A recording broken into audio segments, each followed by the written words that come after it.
I found this. So this was the year that you went. That's really cool. The truth is, I didn't want to do Camp America. My name's Robert Rinder, also known as Judge Rinder, and I did Camp America in 1997. I went to Camp Tamarack in Ortonville, Michigan. Yes, Ortonville, Michigan. I'm sure you've all heard of it. And apparently I'm CA. That means Camp America, just in case you've got anything vulgar in mind. CA. So you went to our Manchester recruitment fair and got hired by accident? Completely randomly, by a woman with the most appalling perm. I can't remember her name. I was in love with somebody, not a girl actually, not in that way, but I loved her very much. And I was the only person, this is absolutely true, I was the only person with a car. So I drove her to the Camp America fair, 'cause she was going to Camp America. I had no intention. How it all happened? Had never read anything, no idea. I ended up in a queue with her and thought, yeah, all right, I have nothing else to do in the summer and I'm completely ruined and spoiled and my parents won't expect me to get a job, so. I'm of the generation where kind of a lot of people did it. Yeah. I would have known. So you knew about it? Oh, it? definitely. It was a thing. It was very much a thing you would do in your first or second year of uni. Yeah.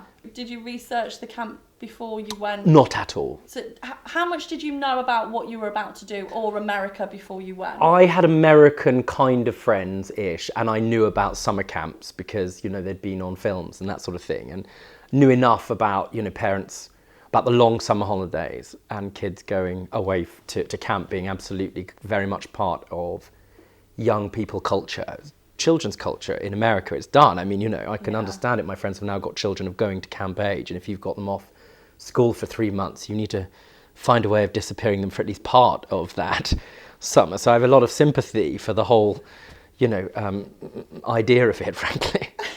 No, it's great. And I was aware, of course, you know, it's absolutely part of, even if you have the thinnest understanding of kind of American culture, you know that summer in every novel, and you know, and I'd known friends or older people that had done Camp America. Yeah. For sure, definitely. So how did you feel when you actually got there and you saw your were you in a cabin? Like, what was your accommodation? Well, I mean, like I say, I really didn't think it through. I was mad. I really loved my friend, and I was sort of hoping to spend the summer with her, and we planned some travelling afterwards. Yeah. I'm, even then, not very outdoorsy. You know, people that go to these festivals and stuff, I'd personally rather gouge my eyes out. I don't do dirt. You're not outdoor a showers. Fan. No. But this was quite an extreme thing for you. It was an extreme thing to do, to some extent. I mean, not really. I mean, listen, I wasn't that much of a princess then as I am now, I think. But I certainly wasn't expecting it to be as Spartan as it was. Was it the most outdoorsy thing you've ever done? Yeah, and will do, full stop, yes. No, I arrived, and it was as I expected. It was a camp, and I expected it to be camp. I'm not a moron. I mean, you know, when I said Camp America, I didn't think it would be Camp America sponsored by Marriott. So I got there, and there was a skunk as a little... we were in Ortonville, and we went on school buses and that sort of thing. And it had a sort of, you know, the sun was shining. You know, frankly, even vile places can look charming in the sunshine. I mean, you know, Croydon can look thinly pleasant with the right weather. But yeah, I arrived in this place, and it was nice. And we slept in... They were sort of camps, but they were sort of permanent. Like platform tents. There you are. That's the word. Platform tents. And it was all very nice. And then in the first week, it was all sort of cheersy and folksy, and, you know, guitar playing and people being really positive, which is a good thing. So what was your favourite activity to join in with then? Lunch. Why lunch over dinner? I think they'd got tired 8 o'clock, and I remember one occasion when the cake came, and the end of it, they started wearing the cake, and the cake had gone, you know, and I think probably at that stage I'd slept for about an hour in the week. I may have cried. So you ended up working at a Jewish camp? I did, yeah. Did that kind of come into play when you were choosing which line to get in? Not at all. The recruiters were just really compelling. They were the ones that were the most energetic and really nice, and I had given it no thought whatsoever. I fell into it. Yeah. I mean, I'm sure if I'd gone with a proper intent, I'd have been much more careful about researching all the different camps and been much more discerning, because when you arrive at that place, they're really desperate for you. So it's a buyer's market, and I was, you know, rather, I don't know, sold because my friend, that's the one she wanted to go to. How do you think a Jewish camp is, though, for someone that isn't Jewish? This one's absolutely fine. Yeah. Definitely. I mean, there are some which I don't think would probably use Camp America, and if they are Orthodox of any kind of religion, I'm sure you can go there and it could be amazing. Yeah. But I suspect if you're somebody of any kind of religious persuasion yourself, or, you know, proper religious commitment, which is different from the camp, that might, I suppose, be a little bit problematic. But it is America. Because we have a lot of Jewish camps that are looking for the right people, but they don't necessarily mind if they're Jewish. Oh yeah, or no, not. this would not have made any difference. I mean, the Jewishness was a kind of cultural feature of the camp, which actually would have been interesting and enjoyable for anybody who did it. It certainly wasn't foisted on anybody. I mean, there were nuances which may have been unusual to some that weren't aware of the religion, such as what happens on Saturday and Friday. But other than that, it would be completely undiscernible from any other thing. And actually, a lot of that stuff was really nice. That was really, really nice and enjoyable, actually. Yeah. Do you remember any camp songs? A huge number. I'm still traumatized by them. When I left, I would spell everything. Favourite? No, you're not having my... Not by might or not by power, but You by sang- spirit alone.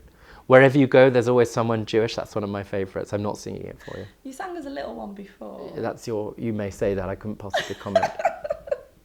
You did. Okay, It I'm was not really doing it. good. But I did. No, you get really into it. I mean, that's the thing, you know, and clapping over breakfast and clapping over dinner and High-fiving. high-fiving and cheering and being generally positive, you know, it's a good thing. You generally, excuse me, not generally, you genuinely rather genuinely can make a real difference. I mean, I joke around about it. And it's easy to tell the stories which were funny and, of course, tiring and appalling and all the rest of it. But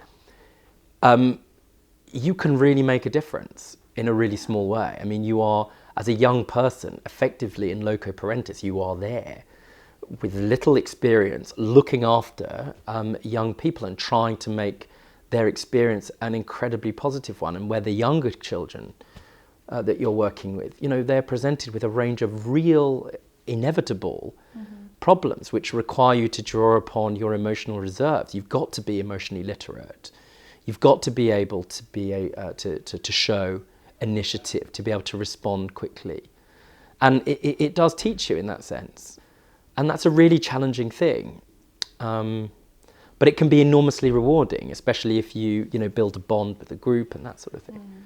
Do you think it changed you then? Do you think you were different from the person you were at the start of the summer, going out there and not really knowing what to expect to when you came home? I don't know if it changed me. I think it confirms the things that I was good at and things I was bad at.